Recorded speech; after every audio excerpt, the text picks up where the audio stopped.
start of this project Gutenberg ebook Christmas, A Happy Time. Produced by Sigil Ilan, Sankar Viswanathan, and the online distributed proofreading team at http://www.pgdp.net. This file was produced from images generously made available by the Internet Archive/American Libraries. Christmas. A Happy Time. A tale calculated for the amusement and instruction of young persons, by Miss Mant, London, T. Allman, 42, Holborn Hill, 1832. Christmas. A Happy Time. Harriet and Elizabeth Mortimer were two very pretty, and generally speaking, very good little girls. Their kind papa and mamma had taken a great deal of pains that they should be good, and it was very seldom that they vexed them by being otherwise. A very happy time was now expected in the family at Beech Grove by the arrival of John and Frederick Mortimer from school. It was within a few days of Christmas. And as the sisters and brothers had never, till the last few months, been separated, their meeting together again was looked forward to with general and lively pleasure. "Do you see anything of the stage, Elizabeth?" said Harriet to her sister, who had been running down to the end of the plantation to peep over the gate and listen if she could hear the approach of wheels. "No. There is nothing in sight," replied Elizabeth, whose teeth chattered from the cold, while her hands were so benumbed she could scarcely close the gate, which she had ventured to open about half an inch. "They will never come," said Harriet. "But you should not open the gate. You know Papa and Mamma both told us we should not do that. And how cold you are. You are all over in a shiver. Come, let us have a run round, and that will warm you. Remember, Mamma begged of us not to stand still in this sharp cutting wind." "Yes, so she did," replied Elizabeth. "And indeed it is very, very cold down at that corner. And they will not come any the sooner for our standing there." And according to Harriet's proposal, the two little girls began to run round the grounds, which put them in a complete glow. And Elizabeth's fingers very soon ceased to ache with cold. As they passed the greenhouse, they saw the gardener matting up some myrtles on the outside. And Elizabeth stopped to inquire at what time the coach was likely to pass. "I look for it every minute, miss," replied the man.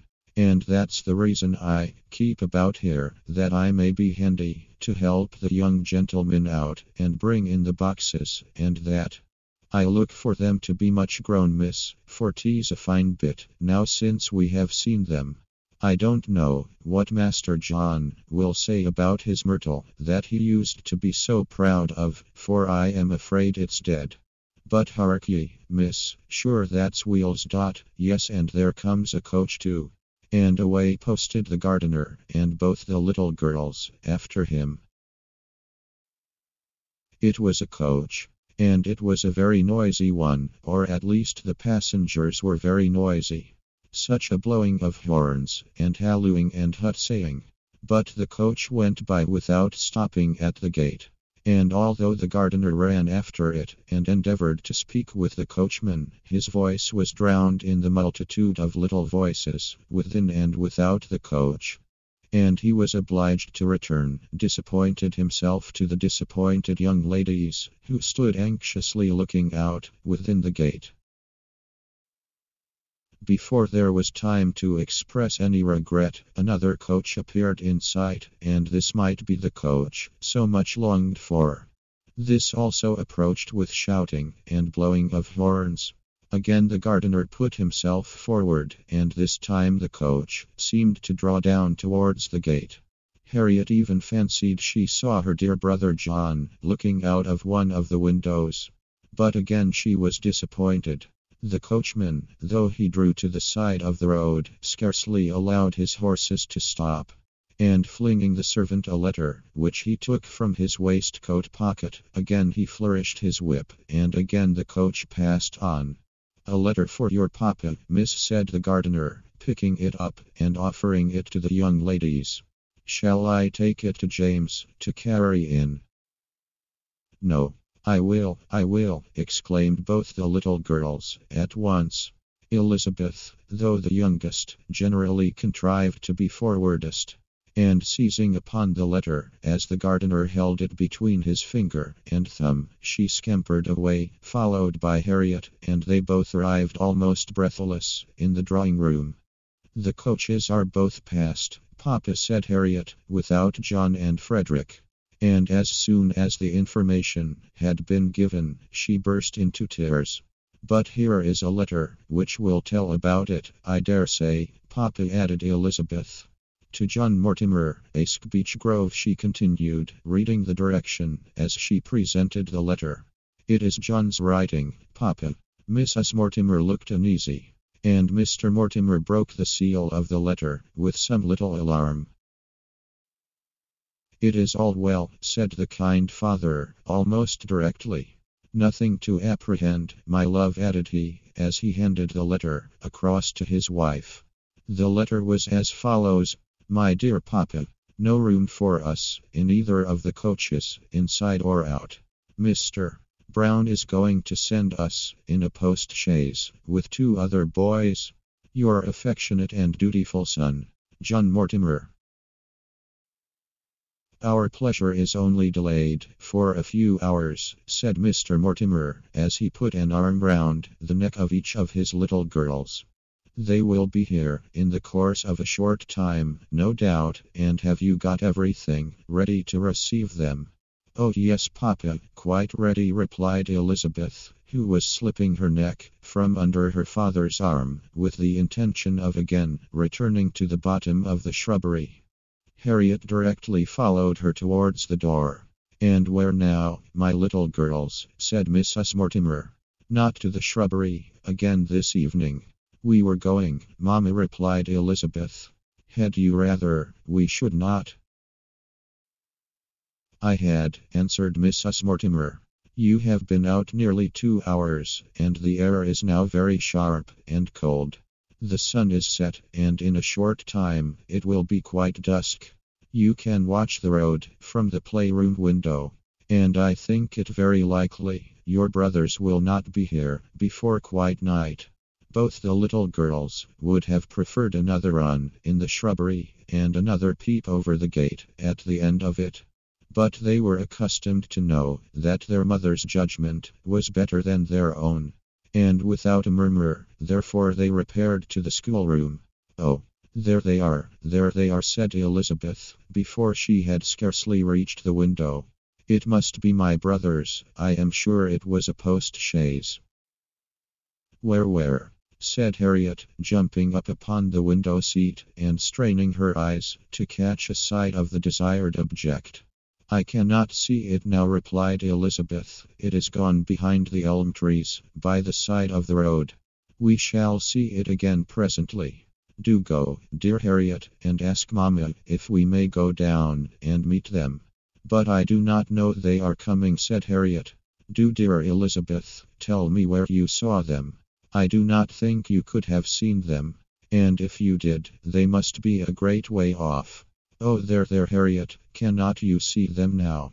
said Elizabeth, putting her arm round her sister's neck. "There, just by the mill, this side of the elms. Now they are gone again." "Yes, I see them," replied Harriet. "And now they are come out again, from behind old Jackson's cottage. Oh, now I see them very plain. I can almost make them both out." "Oh, I can make them quite out," said Elizabeth. "And they have got a horn, too, and are blowing away.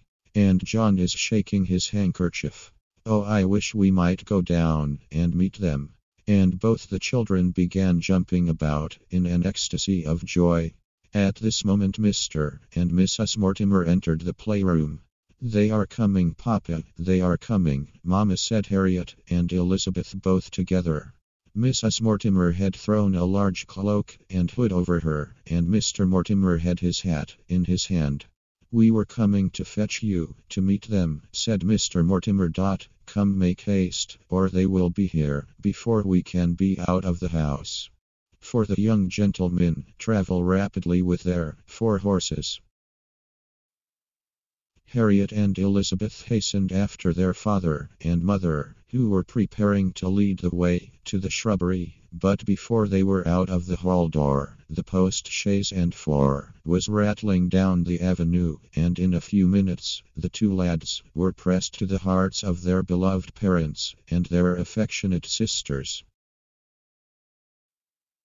As the 2 other youths who accompanied the Mortimers were eager to pursue their journey, the chaise was soon on its return down the avenue, and John and Frederick, who with all their happiness could not help finding out that they were very cold and hungry, were glad to be summoned to the dining room and to feel the warm carpet and see the blazing fire and the smoking meat upon the table.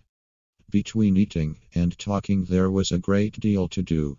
The former, however, it was most necessary to attend to for a short time, and when their hunger was satisfied, and they drew with their father and mother and Elizabeth and Harriet round the cheerful and enlivening fire, and a more happy party perhaps could hardly be imagined.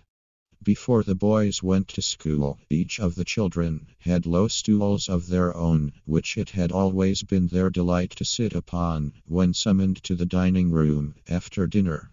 For at that time they had been accustomed to have their own dinner in the nursery. Now, however, they were to be indulged by dining with their parents when the family dinner hour was moderately early, and there was no large party at table. And on the present occasion, the same little stools, which had been such favorites formerly, were now brought again into use. The girls had almost feared proposing them, as they knew not what changes the boys' school might have occasioned in their brothers' habits. But no sooner was the cloth removed and the grace said, than the active little Frederick flew to the sideboard and took possession of his old and favorite seat. John followed his example. Those of the 2 little girls were already standing by the 2 corners of the chimney-piece, and Frederick between Mamma and Elizabeth, and John between Papa and Harriet, very soon settled themselves, and made the family circle complete. Into the middle of this circle, a favorite little terrier now leapt, and began his gambols, while the old pet, Tibby the cat, which the children had all been accustomed to carry about from infants, came rubbing her sides against the young strangers, and began purring to be taken notice of. As the day had closed long before the dinner had disappeared, the boys could only hear all there was to be heard tonight about any alterations or improvements which had taken place since their absence, what success their sisters had met with in keeping up their stock of rabbits and poultry, whether the ice house had been yet filled, how went on old Neddy the donkey, if he was yet too old to be ridden, whether the myrtles were alive, and their own gardens had been full of flowers, and a variety of other inquiries, extremely interesting to them, and which would have doubtless been made by many of my young readers on similar occasions as those on which we are writing. Harriet and Elizabeth were equally glad to reply to all their brothers' questions, and they had a great many to ask in return. Whether they liked school as well as home, whether they always had meat and pudding, ampersand as much as they liked of both, what plays they played at, and if they had good-natured companions. There was an abundance to say upon all these subjects. And then Mr. and Miss Mortimer had their inquiries to make about books and classes, and sums, and school hours, and play hours, and going to bed, and getting up, so that the tongues all ran very nimbly. And doubtless there remained plenty more to say, when at length little Frederick's words began to lengthen themselves as he uttered them, and his eyes were with difficulty strained open. Mr. Mortimer gave him a pat, and asked him how early he had been up in the morning. He had scarcely been in bed the whole night. He had since performed a journey of near 70 miles, and as he was not yet 7 years of age, it was not to be wondered at that sleep should thus be striving to get the better even of his feelings of joy and happiness. John, who was only 2 years older than his brother, did not show much less symptoms of fatigue. And Mrs. Mortimer proposed having the tea immediately, that the boys might get to bed. This plan was instantly agreed to. Their heads were soon snug on their pillows, and in the morning they both awoke in high health and joyous spirits. It was now that Mr. and Mrs. Mortimer could see how much their dear boys were grown, and how well they were looking. John triumphantly stood beside his sister Harriet, who was a year older than himself, and told her he should be very soon taller than she was. And Frederick had actually outstripped the little Elizabeth, who told 1 more year than he did. The girls, however, were reconciled to this acquired superiority of stature by discovering that Papa was a great deal taller than Mamma, though they were both exactly the same age. And Frederick concluded the whole dissertation by adding that, to be sure, men ought to be taller than women. "It does not much signify what are your heights, my dear children," said Mr. Mortimer, affectionately gazing upon the whole group, "if you are but good and amiable. I should be very glad to see my young Fred, a brave grenadier," added the fond father, placing his hand upon the head of his young son. "But I shall be much better pleased to see him a good man. But now who is for a walk? The morning is bright and fair, and those who do not mind the cold, away for your great coats and hats, and I will take a walk with you to the ice house, and see if the men are beginning to fill it." It was not necessary to repeat this invitation, and towards the ice house the party immediately proceeded. As they passed through the park, they went by a sheet of water, on which during the summer had been a boat, but which now was caked over with ice, and had every appearance of being hard enough to bear the weight of a man with his skates on. John and Frederick were both running to the edge, and had not their father been with them would have immediately ventured on an amusement, hardy and bracing, when followed with prudence, but which requires the caution of experience, not to be carelessly indulged in. "Wait till tomorrow, boys," said Mr. Mortimer, "the ice is not strong enough to bear you today. In another 24 hours, I think it will be safe, should the frost continue, and I have directed James to prepare my skates." The boys both desisted, for they had been very early taught to submit to the opinion of their father. But Frederick could not help saying, "I think it would bear, Papa," and feeling more disappointment than his looks perhaps expressed. "We can very well wait another day, Frederick," said John, as he saw his brother's disappointment on walking on. "Perhaps the frost may be broken then," replied Frederick. But he soon found other amusement, and bounded over the stile into the lane, before the rest of the party had scarcely lost sight of the sheet of water in the park. "Oh, here are the men with a load," said Frederick, as his father came in sight. "Fine thick ice, Papa, oh so thick, I am sure it must be hard enough to slide where that thick ice comes from." "That ice is taken from a mere hole," replied Mr. Mortimer. "From that dirty little patch of water by the side of yonder hedge, do you see? It is very shallow, and is therefore soon encrusted. But even before it was cut by the pickaxe, it would not have been smooth enough to have slidden upon, and now you see it is all in pieces, and you might as well try to slide on a heap of stones." By this time all the party had crossed the stile, and were proceeding along the lane. "I wonder you do not have the ice house filled from the water in the park, Papa," said Harriet. "This is such dirty, nasty-looking stuff." "You have before seen in what manner the ice house is filled," replied Mr. Mortimer. That the ice is all broken, almost pounded to pieces, and then stored below ground. And I have also told you that it is never eaten, and it signifies little whether it is entirely pure or not. The house will be rendered as cold by this ice as by that from the park, and that is all which is necessary.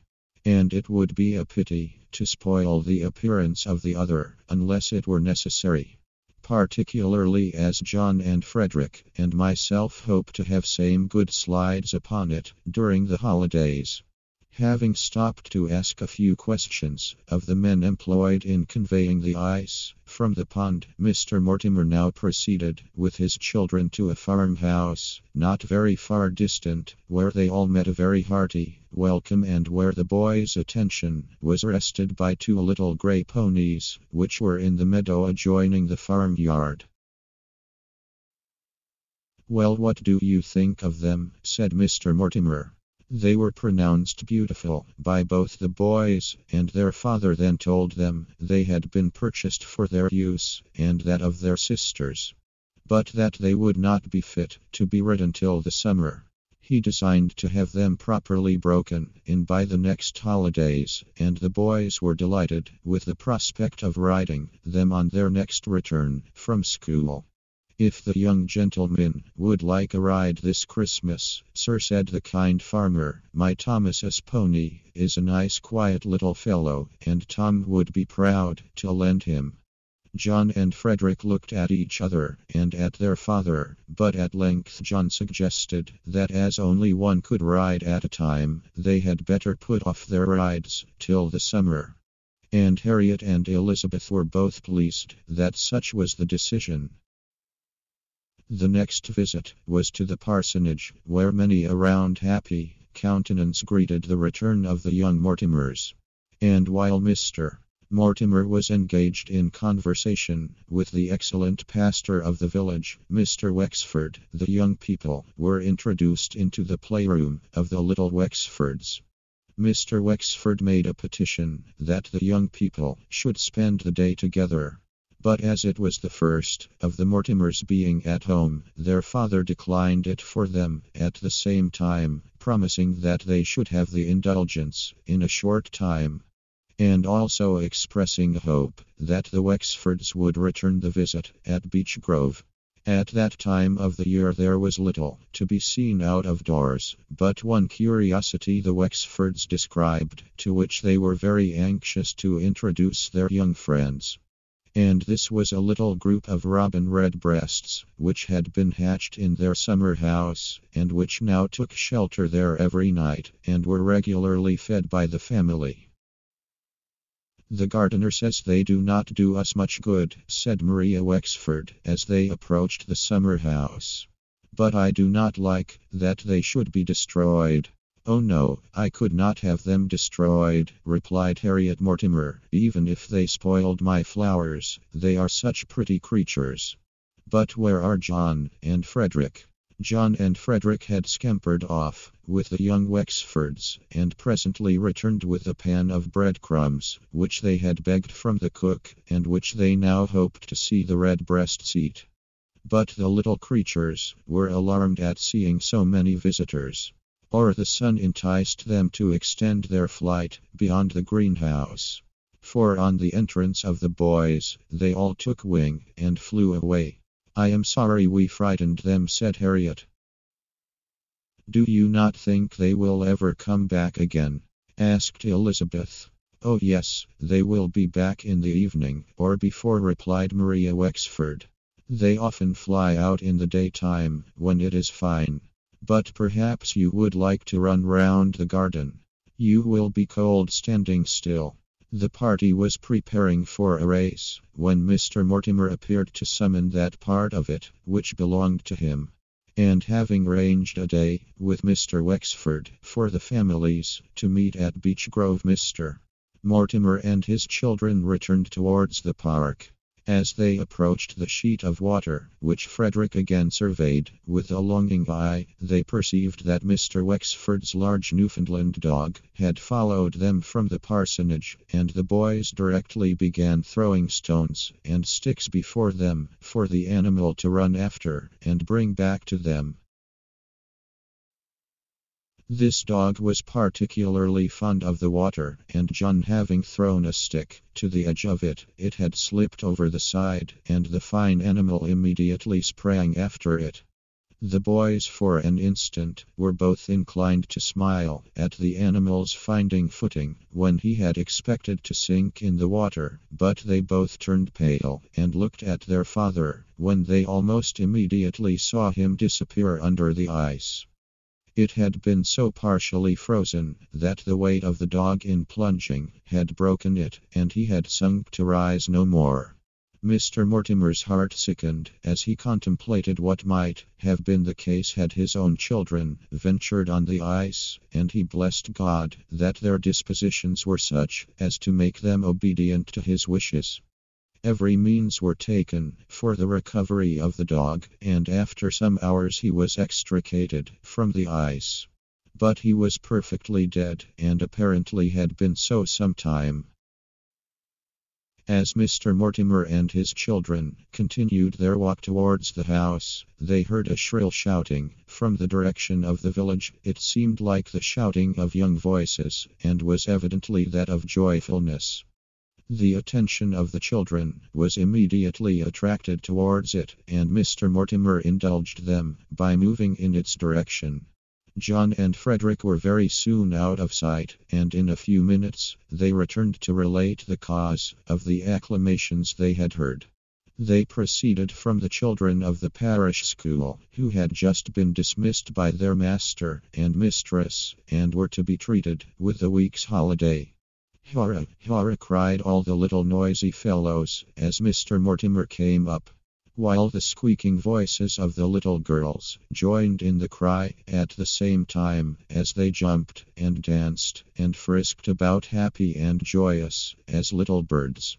The young Mortimers hastened towards the gate, and as they opened it, the young crowd gave them another hurrah. And 2 or 3 of the biggest of the boys approached, and making their village nods to the squire, at the same time touching their hats, they offered their Christmas pieces for exhibition. Mr. Mortimer gave these little lads 6pence each, and calling to the gardener to get him a few shillings worth of halfpence from the village shop, he bade the happy group of children stop a few minutes near the gate. This they were most glad to do, and on the return of the gardener, John and Frederick, commissioned by their father, gave each of the little girls 2pence, and Harriet and Elizabeth had the same pleasing commission to execute towards the boys. All was joy and hilarity. And when Mr. Mortimer told them that on Christmas Day they were to come to his house to have some beef and plum pudding, all the little happy countenances shone with delight. "And now run on and get home," said Mr. Mortimer, "for your parents will be waiting for you at their dinners. And take care you do not get into any mischief in the course of the next week. And if you go out to slide, mind that the ice is well hardened before you venture on it. And a Merry Christmas to you all." "Merry Christmas to you, sir," replied the biggest boy, who was a very well-spoken lad, and looked as happy, though he made less noise, than the rest. Merry Christmas, was echoed from a number of little voices around him. And with another joyous shout, the motley group proceeded onwards through the village. Mr. Mortimer now left his children, and proceeded also through the village, where he had himself business to transact. The children went into the house to get their luncheon of bread and jam, and after the girls had rested themselves, their mother promised to take a stroll with them and their brothers round the garden and through the greenhouses. At this time of year, there was little to see. But still what little there was worth seeing, and a stroll with Mama was always a treat. What piles of shirts and round frocks! Mama, said John, while they were eating their luncheon. And what numbers of frocks! Why, you might set up a shop almost. Cannot you guess what these frocks and shirts are all for? Said Harriet. I can, said the quick little Frederick. They are for the children we saw in the lane just now. And they are to have them against Christmas. You are right, Frederick, replied his mother. And I have been taking the opportunity of this holiday of your sister's to look them over and parcel them out. Just now the door opened, and a housemaid appeared with a large basket of shoes and stockings, and another with women's gowns and men's frocks. How pleased all the poor people will be, Mamma, said Elizabeth, taking up a gown from the basket.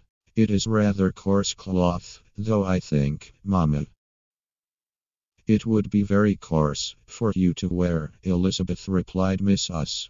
Mortimer, because you are born in a state of affluence, and therefore it is becoming that you should be dressed according to the fortune of your papa. But to give fine garments to the poor would be no kindness to them, nor a fit manner of shewing our benevolence towards them. I think papa is very good and kind, do not you, Mamma? Said Harriet, looking very steadfastly at her mother.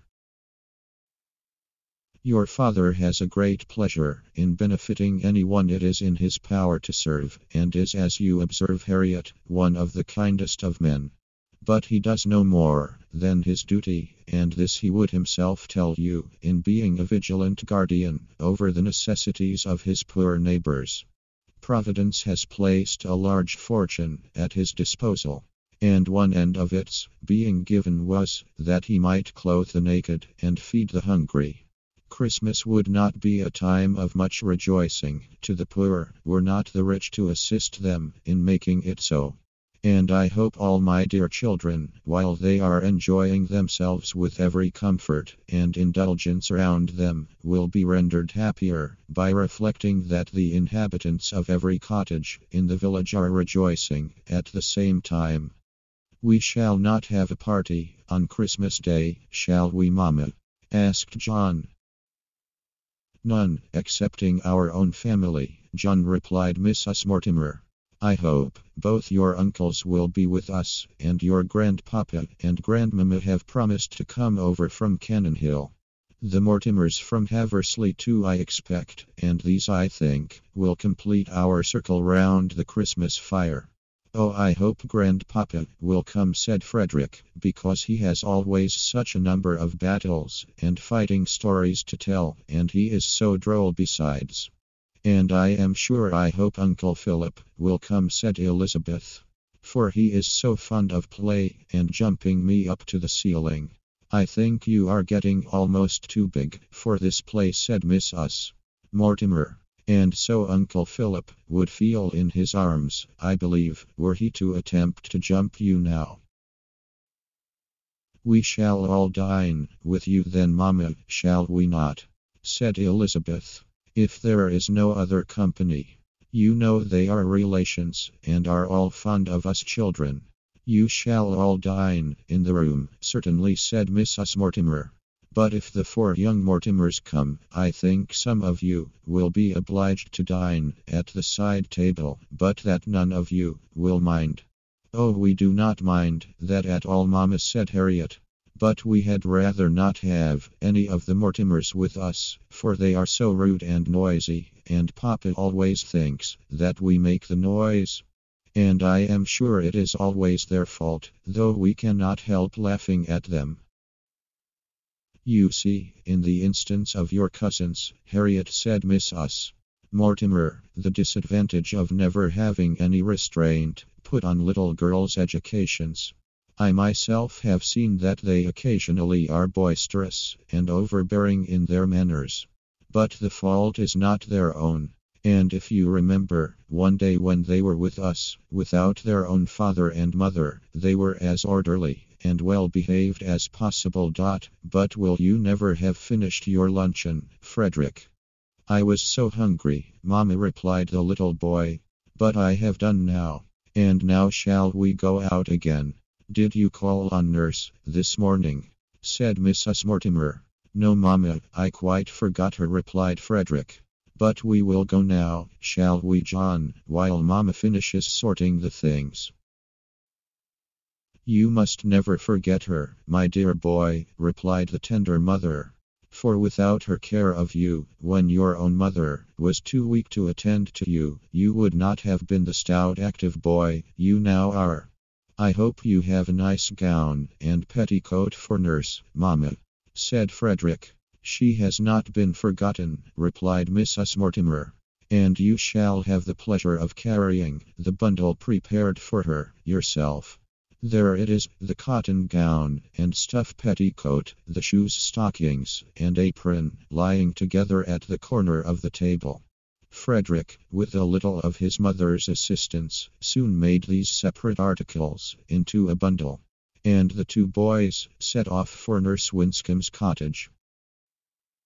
The stroll round the garden did not take place on that day, for the boys met their father returning from the cottage of the nurse, and he took them with him to call on a gentleman residing about 2 miles distant, and whose family were to be invited, with a few others, to meet together in the Christmas week. The young people were to be indulged with a little dance. And although neither John nor Frederick knew much about dancing, they were pleased at the idea of joining with those who did, and already began to talk over the little young ladies of the neighborhood, and to settle with whom they would and with whom they would not dance. They came home quite tired, and only in time to have their dress changed before dinner. Harriet and Elizabeth thought they had been absent a long while, and on their return into the drawing room were ready with their smiling countenances to receive these dear boys. The next morning after breakfast, Mr. Mortimer employed a few hours in examining his boys in the improvements they had made during the last half year. For he had wisely resolved, for the comfort of the whole family, that the entire day was not to be given up to play. During this time, Harriet and Elizabeth were occupied with their mamma. And after this, as the day continued bright, though cold, it was determined to put into effect the proposed stroll of yesterday. And first to the farmyard, where the poultry maid supplied them with corn. And with this enticement, the fowls and ducks were called together and numbered, and the various beauties of both enumerated. This speckled hen had been such a good mother, and a good handful of grain was tossed to her. Then the beautiful little bantam had been nursed in a stocking, and was so tame that it would come and eat out of the hand. Then there was the fine old cock that crowed so loud he might be heard all over the parish, and a handful was thrown to him. Then there was the young one which the old one drove about so that it could get nothing to eat. Harriet made his necessities her care. But it was useless to throw him any, for the old cock would not allow him to come near the grain. "Nasty greedy fellow," said Elizabeth. "I am sure there is enough for all, but the young cock cannot get a morsel." "I believe we must get rid of him," observed Mrs. Mortimer, "for it is miserable to see him driven about so." "He is to be killed next, madam," answered the poultry maid, who now approached with 2 fowls hanging from her hands, from which drops of blood were falling. Mrs. Mortimer moved away with the children, for she saw that Harriet turned pale at the sight of the blood. "I cannot think how Jane can kill the fowls, Mamma," said Elizabeth. "I am sure I could not, if we never had any at all." "I should be very sorry if you could, my dear little girl, for there is no necessity for your doing it. And without conquering your feelings of tenderness, you never could acquire the resolution to do it. In Jane's situation, it was necessary for her to habituate herself to an employment which devolves to her as the rearer of the poultry. But I assure you, it was a long time before she could first bring herself to deprive those creatures of life which she had been accustomed to look after and feed. And even now I believe, when she can meet with the gardener or groom, she most generally employs them. Are there no ducks, Mamma? Said Frederick. We used to have such a number. There is your old favorite Drake, just stopping under the gate, replied Mrs. Mortimer. And we will follow him into the field, for it is rather cold standing still. They then went into the field, and after that came round to the greenhouse, where the gardener was very busily employed in gathering some beautiful grapes. How nice and warm it is here, said several of the children on entering the house. The gardener then approached to ask the young gentlemen how they did, and to tell them how much they were grown, and to say that he hoped they would like the grapes. John and Frederick answered all the old man's questions with kindness and civility. And as the young party were leaving the greenhouse, he asked them whether they should not want some flowers and evergreens against their little dance. Oh yes, if you please, gardener, was the ready and quick answer. We may, Mamma, may we not? Said Harriet, looking up at her mother before she gave her reply. The gardener may give you what he can spare, replied Mrs. Mortimer. And gardener, added she, looking back towards the greenhouse, desire your grandson to go into the copses and bring home a little cart of holly, that we may have the kitchen well ornamented when the tenantry come to their dinner. He shall be sure to do it, Mom, replied the gardener. I look we shall have a merry Christmas, and I do like to see the room well dressed up. As Tom, the gardener's grandson, was a steady, well-behaved lad, Mrs. Mortimer allowed John and Frederick to accompany him to the copses in search of the holly. Harriet and Elizabeth would, no doubt, very much have liked to belong to the party also, but they were easily convinced of the propriety of their not doing so, and were therefore satisfied to see their brothers drive off with Tom Harding, and return in 2 or 3 hours afterwards, walking by the side of the little vehicle, which then appeared a moving shrub of red-berried holly.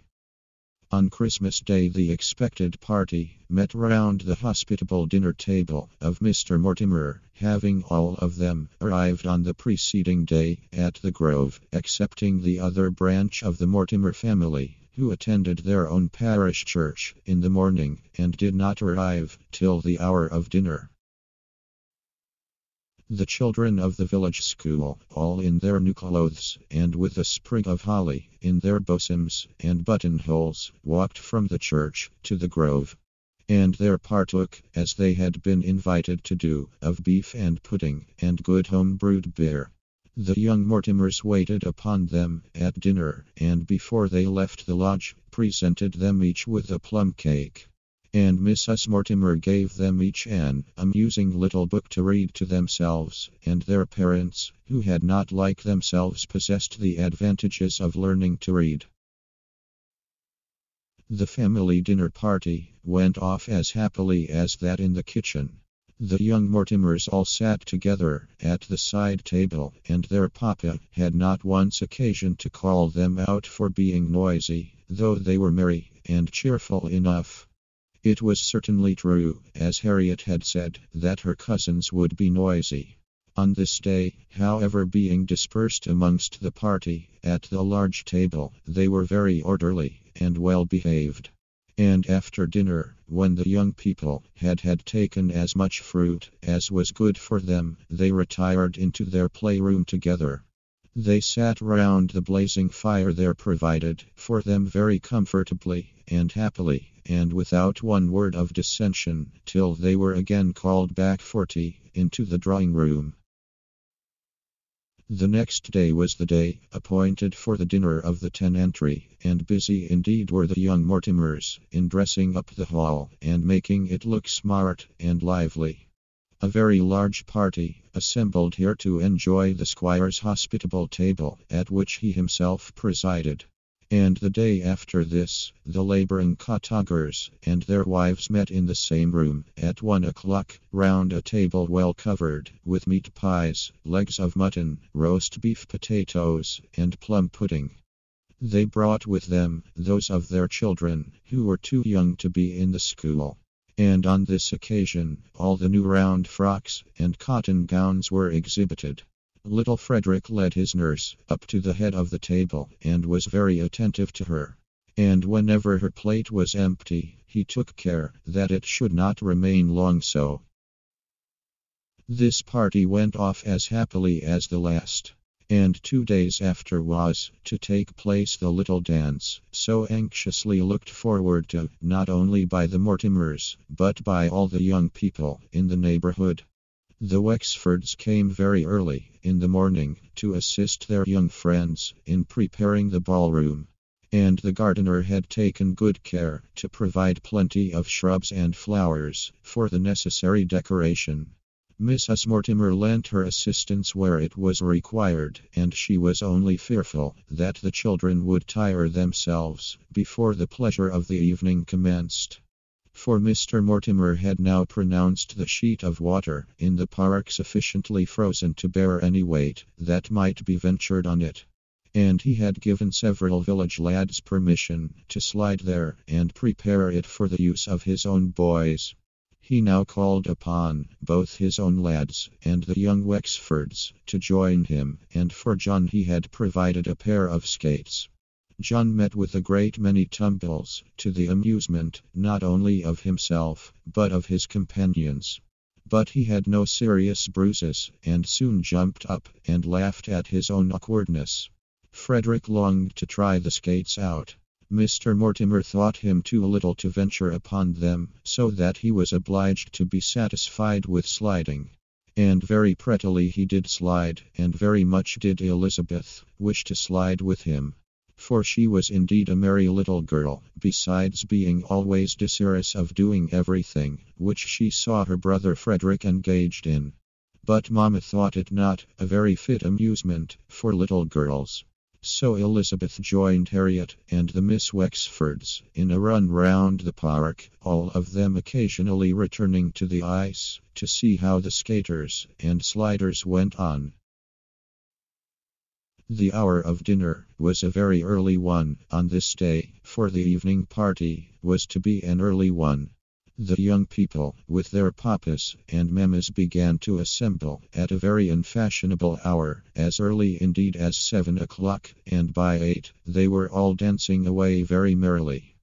Dancing was kept up with great spirit till towards 11, when there was a summons to supper. Another hour was spent in taking refreshments, and during this time there was much merriment and many jokes passing round, as well amongst the elder part of the assembly as in that with which we are more particularly interested. Soon after 12 the party began to separate. All had appeared to be very well satisfied with the pleasure they had been enjoying. Every one seemed in high good humor and glee. And all the young visitors, as well as the four Mortimers, joined in acknowledging that the dance had gone off very well indeed, and in pronouncing that certainly Christmas was a very happy time. Finis. New and Interesting Works. Published by T. Allman 42, Holborn Hill. 1 shilling each, embellished with copper plates. Christmas a Happy Time. The Little Blue Bag. Or A Visit to the Bazaar. Poor Old Peggy. Or The Discovery. And George. Or The Game at Cricket. A Boat to Richmond. Or The Excursion. Harry the Peasant. Uniform with Catechisms. Price. Why and Because. 6th edition. Consisting of entertaining philosophical questions and answers on subjects relating to air, water, light, and fire. Intended for the use of schools and for youth of both sexes. By W. S. Kenny. This is a little book designed for the use of young people, but which many of mature age may also peruse with great advantage, for it abounds in useful and pleasant information. Examiner. Also by the same author, price 90. The Grammatical Omnibus. Being a methodical arrangement of the improprieties frequent in writing and conversation, with corrections for attaining to purity and elegance of expression. The words printed here could not be deciphered because of a blot of ink. End of the Project Gutenberg A Book of Christmas, A Happy Time by Miss Mant. End of this Project Gutenberg A Book Christmas, A Happy Time.